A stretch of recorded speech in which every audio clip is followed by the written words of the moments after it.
নমস্কার বন্ধুরা, নতুন রেসিপিতে আপনাদের স্বাগত। আমি আজকে আবার একটা অন্যরকম রেসিপি নিয়ে এসেছি। আজকে আমি রাখি পূর্ণিমা উপলক্ষে একটা মিষ্টি রেসিপি নিয়ে এসেছি। আজকে আমি করে দেখাবো এই 1 কেজি গরুর দুধ দিয়ে কি করে মিষ্টি সন্দেশ করতে হয়। তাই আমি সন্দেশের জন্য নিয়ে নিয়েছি এই যে 1 কেজি গরুর দুধ, ময়দা, এলাচ গুঁড়ো, কিশমিশ, চিনি, গোলাপ জল আর এই যে ঘি। প্রথমে আমি একটু কড়াইয়ে জল দিয়ে দেবো।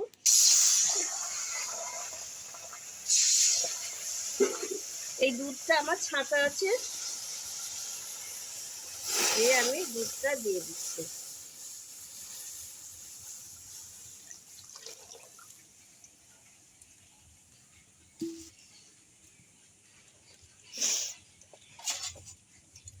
দুধটাকে এবার আমি ভালো করে জাল দিয়ে নেব। এই দেখুন বন্ধুরা, দুধ ফুটে উঠেছে। আমি এবার দিয়ে দেব ঘি।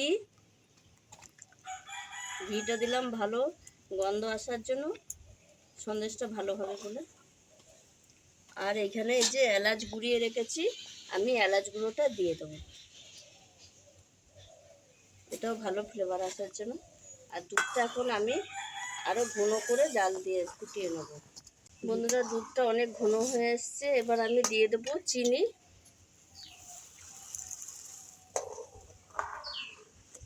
চিনিটা আপনারা যে যেরকম মিষ্টি খাবেন দেবেন, আর একটু দেবেন।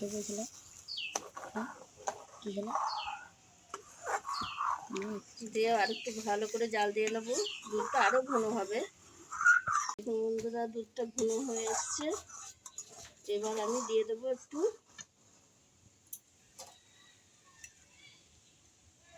এই যে এইটুকু ময়দা দিয়ে দেবো।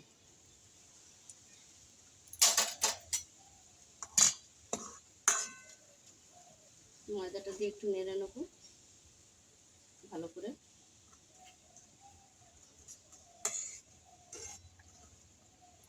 আর দিয়ে দেবো একটু গোলাপ জল, ভালো গন্ধ আসার জন্য।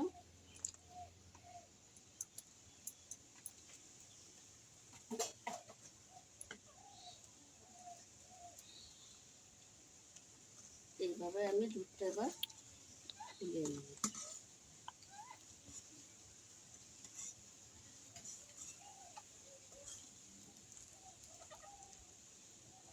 আর একটু দুধটা ফুটবে, তাহলেই হয়ে যাবে।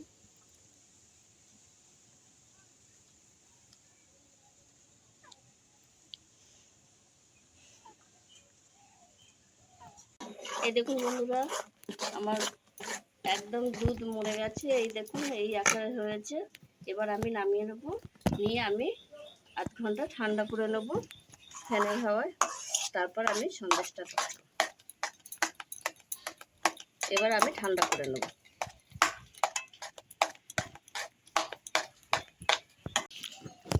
বন্ধুরা, আমি এবার হাতে একটু ঘি মাখিয়ে নিচ্ছি। ব্যাটারটা সন্দেশটা একটু ঠান্ডা হয়ে গেছে, এখন একটু গরম আছে অল্প। এবার আমি সন্দেশের আকার পাকিয়ে নেব। এই দেখুন, এর মধ্যে আমি একটা কিশমিশ দেব।